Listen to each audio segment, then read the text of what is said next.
Well, it's another beautiful day in New York City and another day in our lives, which is a good thing.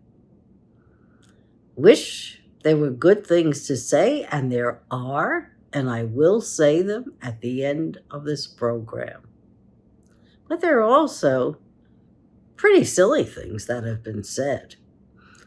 A real joke is Putin saying didn't want to really go into Kharkiv. That's really interesting because why is he massing his troops there, forcing Zelensky to defend it, and destroying it, or attempting to destroy it? Hasn't he had enough with Crimea and Donbass? What more does this man need? He's caused the total destruction of Ukraine. Him and his allies. And that's the other joke. He looks at people who are helping the Ukrainians. Well, I must say, Ukraine's allies are not as steadfast as Putin's. Iran, North Korea, and now China, they're really going to come through for Putin. And where are the offensive weapons for the Ukraine? I understand the military-industrial complex is big business. Well, if it is, give the Ukrainians a fighting chance. Same thing with the Israelis.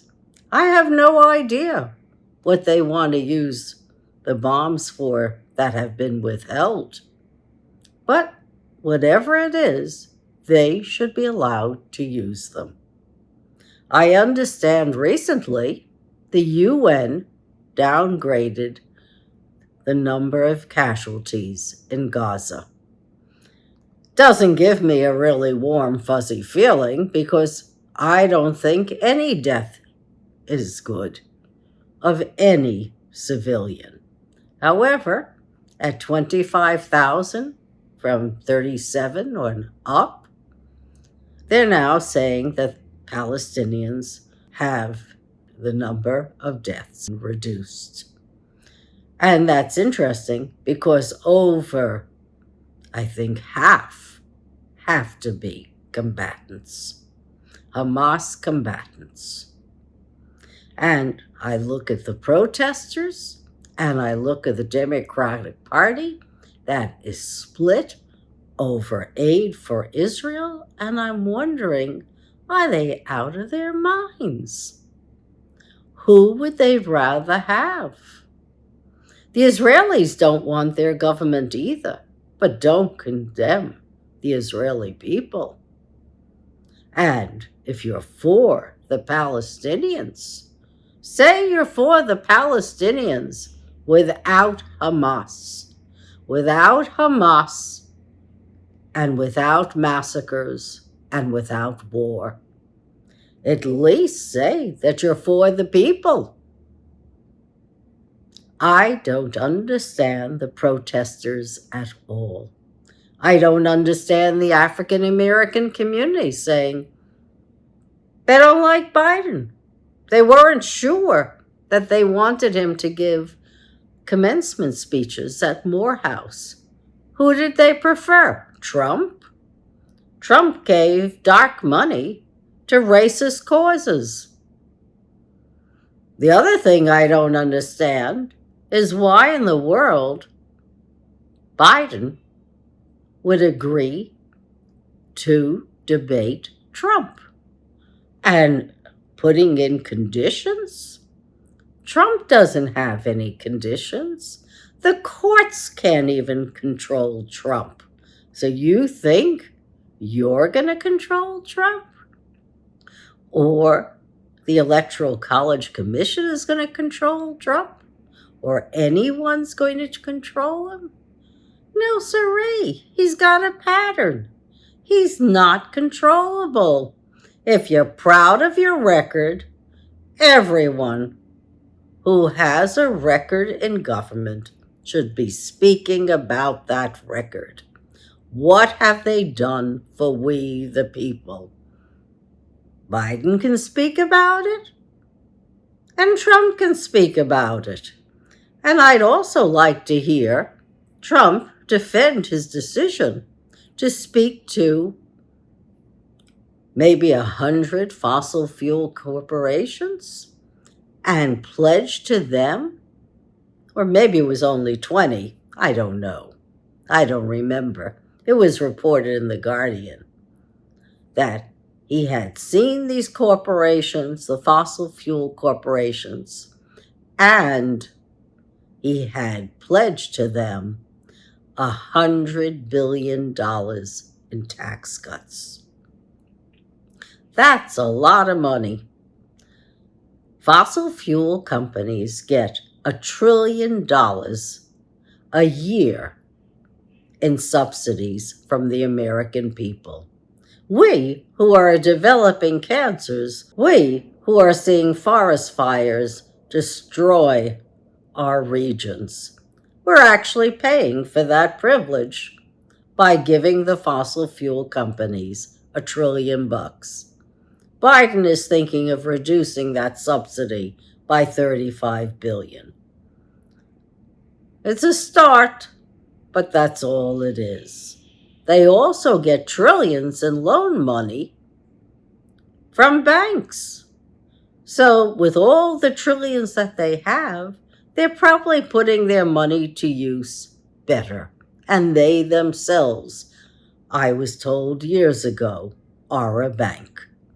After all, there's not that much exploration that has to be done.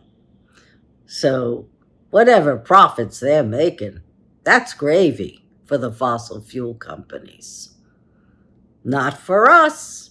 For us, we can be using that $1 trillion to shore up Social Security, Medicare, Medicaid.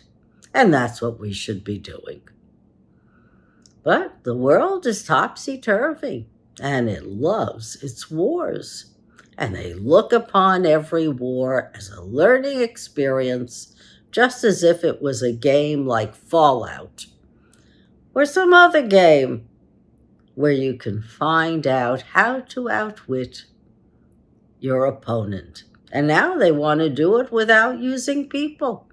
So from far away, we can just dispense the drones, send out the aircraft, and we don't even have to worry about losing people in a war. It's all done remotely. But people do die, and they do bleed, and they leave families. Is that the world that we want? Or do we want to concentrate on fossil fuel annihilation and renewable installations? And there's so much that we can do.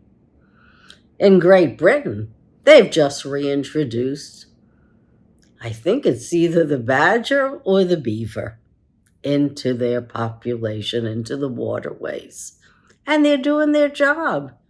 Marshes are springing up, and the waterways are not flooding out. We could do it here. We could take beaver, put them into our waterways where we now have only 15,000 acres of marshland between Queens and Brooklyn, and we can redevelop it with the right species of animal. And in Utah, they've got a program that's working as well.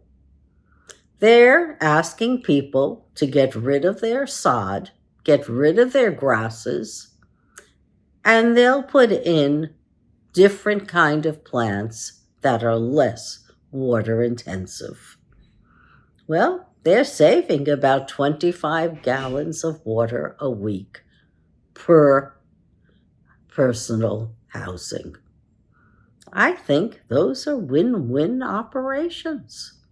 Why wouldn't you want to save water, especially when we know water is scarce in Utah and the Great Salt Lake is drying up? So, if people can save 25 gallons of water a week, I would think agriculture to do a better job as well. So, There are solutions. When we use them, they work. And sometimes they're not all that difficult. There's a reason to be happy. Take care, everyone, and see you next week.